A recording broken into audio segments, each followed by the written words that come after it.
बच्चों आप question answer करके भेजेंगे और अगर नहीं हो सकता है आप बोलेंगे तब मैं करा दूंगी, ठीक है। लेकिन अपने आप से कोशिश करना है, कोशिश करके भेजना है, फिर मैं चेक करके उसको भेजूंगी। और ये आपका अगला कहानी है। जब मैं पढ़ता था। मेरे पिता करमचंद गांधी जी राजकोट के दीवान थे। ये कहानी जो है गांधी जी के बारे में है। और गांधी जी भी बच्चे रहे होंगे, उनकी भी पढ़ाई के विद्यार्थी जीवन होगा।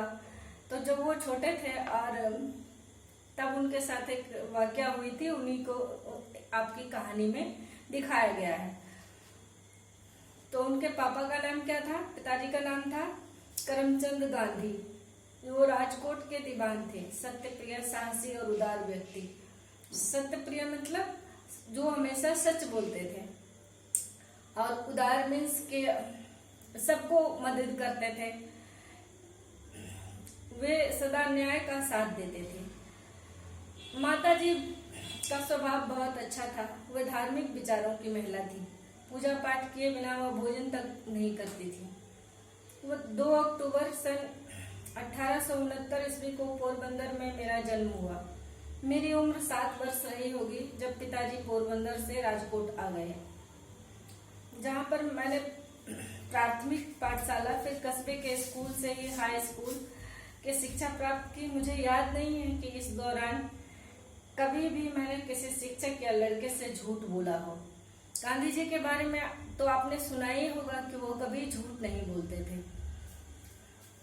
मैं बहुत संकोची था। एक बार पिताजी श्रवण पितृभक्त नामक पुस्तक खरीद लाए। मैंने उसे बहुत शौक से पढ़ा। उन दिनों बायोस्कोप में तस्वीर दिखाने वाले लोग आया करते थे। तभी मैंने अंधे माता पिता को बहंगी पर बैठाकर ले जाने वाले श्रवण कुमार का चित्र देखा। इन बातों का मेरे जीवन पर बहुत गहरा प्रभाव पड़ा। मैंने मन ही मन तय किया कि मैं भी श्रवण की तरह बनूंगा। तो बच्चों, कभी कभी कहानियों का असर हमारे जीवन पर बहुत गहरा पड़ता है। इसलिए जब भी आप कहानियां पढ़ें तो अच्छी अच्छी कहानियां पढ़ें, शिक्षाप्रद कहानियां पढ़ें। खाली गोलू मोलू और जोक्स की कहानियां नहीं पढ़ें। तो आप जब अच्छी अच्छी कहानियां पढ़ेंगे अच्छे अच्छे राइटरों की, तो आपके मन पर उसका प्रभाव पड़ेगा। और हाँ, गोलू मोलू का भी कभी कभी पढ़ सकते हैं, क्योंकि कहानियां हमें इंटरटेन भी करती है। तो आगे क्या हुआ?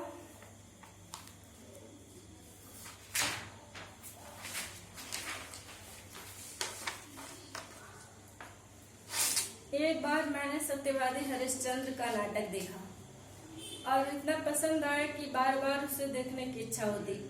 मैं हर समय हरिश्चंद्र के बारे में सोचता। बार बार मेरे मन में यह बात उठती कि सभी हरिश्चंद्र के तरह सदाचारी क्यों नहीं होते।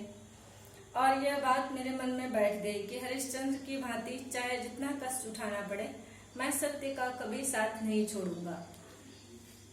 मैंने पुस्तकों में पढ़ा था कि खुली हवा में घूमना स्वास्थ्य के लिए लाभकारी होता है। यह बात मुझे अच्छी लगी और तब से मैंने सैर करने की आदत डाल ली। बच्चों, जब आप किताबें पढ़ते हो तो आप सिर्फ होमवर्क करने के लिए छोड़ देते हो, लेकिन किताबों में कही गई बातों का अपनाते नहीं हो। लेकिन गांधी जी ऐसे नहीं थे।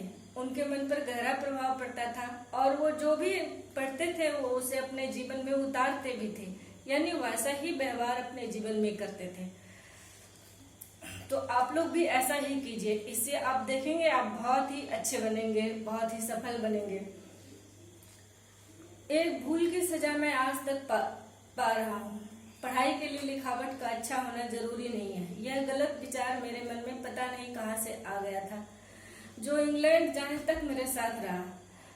गांधी जी बचपन में सोचते हैं हैंडराइटिंग का तो क्या जरूरत है इतना अच्छा, मैं जो लिख रहा हूँ वही तो। लेकिन अगर आपकी हैंडराइटिंग स्पष्ट नहीं होगी तो पढ़ने वालों को समझ में नहीं आएगा। फिर आप वो सही भी बात लिख रहे हैं तो समझ में गलत आ रहा है, फिर आपकी बात काट दी जाएगी, आप नहीं माने। अब जब हम किसी का लिखा हुआ पढ़ते हैं उस समय उस व्यक्ति के पास तो होते नहीं है, इसलिए आपके लिखावट का भी सुंदर होना जरूरी है। आगे चलकर जब मैंने दूसरों के मोती जैसे अक्षर देखे तो मुझे अपने इस विचार पर बहुत पछतावा हुआ। मैंने देखा कि बुरी लिखावट अपूर्ण शिक्षा की निशानी है। बाद में मैंने अपनी लिखावट को सुधारने का बहुत प्रयत्न किया, परंतु पके घड़े पर कहीं मिट्टी चढ़ सकती है। मैं कभी भी अपने बचपन की इस गलती को सुधार नहीं पाया और तब मैंने यह महसूस किया कि सुलेख शिक्षा का एक बहुत महत्वपूर्ण अंग है। बच्चों, आपके पास एक सुलेख पुस्तिका है और आप सुलेख पुस्तिका को कभी कभी बोझ मानकर होमवर्क मानकर कर लेते हैं, लेकिन उसको अच्छा से लिखिए ताकि आपका लिखावट हमेशा स्पष्ट रहे और पढ़ने में आए। नहीं तो जैसे आपका हैंडराइटिंग देखकर लोग ये भी सोच सकता है, बहुत सारा पढ़ लेंगे तब भी सोचेंगे अरे ये तो पढ़ता ही नहीं है, तो इससे आपको ही घाटा होगा। और ये बात गांधी जी ने मन में सोची थी और गांधी जी ने बड़े होकर ये बात नहीं सुधार पाए गांधी जी। तो जब भी हम बचपन में अच्छी आदतें डालते हैं तभी वो आदतें, अच्छी आदतें कायम रह पाती है, बड़े चलकर काम आ पाता है। तो हमेशा अपने अंदर अच्छी अच्छी आदतों का विकास करें, अच्छी आदतें डालें। मैं अपने आचरण की तरफ बहुत ध्यान देता था। मुझसे यदि कोई भूल हो जाती तो मेरी आंखों में आंसू भर आते। मेरे हाथों में ऐसा काम हो जिसके लिए शिक्षक मुझे दंड दे तो यह मेरे लिए असहनीय था। मुझे याद है कि एक बार जब मैं पहली या दूसरी कक्षा में था, मुझे मार खानी पड़ी थी। मुझे मार का दुख न था, पर मैं दंड का पात्र समझा गया, इस बात का बहुत दुख था। दूसरी बार जब मुझे सजा मिली तब मैं कक्षा 7 में था। उस समय के हमारे हेडमास्टर साहब विद्यार्थियों के बहुत प्रिय थे। वे कड़ा अनुशासन रखते थे। वे स्वयं काम ठीक करते और दूसरों से भी ठीक काम लेते थे। वे एक अच्छे अध्यापक थे। उन्होंने बड़ी कक्षाओं के छात्रों के लिए व्यायाम और क्रिकेट अनिवार्य कर दिए थे, लेकिन मेरा मन इन चीजों में नहीं लगता था। अनिवार्य होने से पहले मैं कभी व्यायाम करने, क्रिकेट या फुटबॉल खेलने गया ही नहीं था। वहां न जाने का कारण शायद मेरा संकोची स्वभाव थे। वो शाय नेचर के थे, हमेशा दूसरों में जल्दी से नहीं घुल मिल पाते थे। तो इन्हीं वजह से जो है वो खेल कूद में ज्यादा भाग नहीं ले पाते थे। उस समय मेरे मन में गलत विचार घर किए हुए था कि व्यायाम का शिक्षा से कोई संबंध नहीं था। तो बचपन में बहुत सारी चीजें आपको लगता है कि तो यूजलेस है, ये बेकार है, लेकिन ऐसा नहीं होता है। तो जो भी हम लोग बड़े लोग शिक्षक लोग देते हैं, चाहे वो आपका गेम से संबंधित टास्क हो या पढ़ाई से, सभी अनिवार्य होते हैं, क्योंकि सभी मिलके आपकी कंप्लीट पर्सनैलिटी बनाती है। तो कोई भी चीज बेकार नहीं होता है। व्यायाम में मेरी अरुचि का कारण था पिताजी की सेवा करने की मेरी तीव्र इच्छा।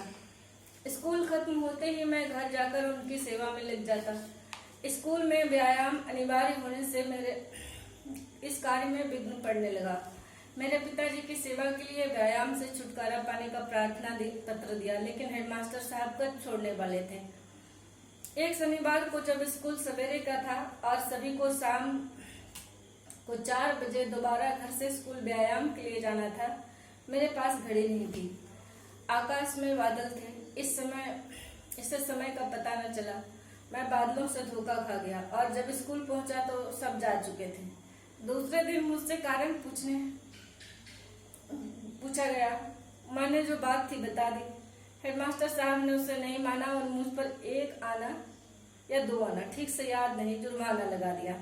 मैं झूठा बना। मुझे भारी दुख हुआ। मैं झूठा नहीं हूँ, यह कैसे सिद्ध करूँ?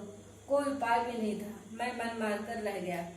यानी कि कभी कभी आप सच भी बोलते हो, और क्योंकि दूसरे बच्चे बहाना भी करते हैं और ये बहाना जल्दी से समझ में आने वाली नहीं थी, इसलिए उन्होंने, क्योंकि वो सच्चे थे तो कहा तो उन्होंने सच ही। लेकिन कभी कभी ऐसी छोटी मोटी बात हो जाया करती है।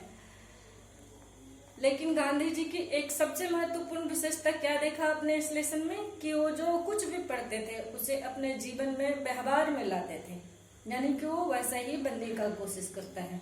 उम्मीद है आप भी ऐसा ही करेंगे और हमें क्वेश्चन आंसर भी लिखकर व्हाट्सएप पर भेजेंगे।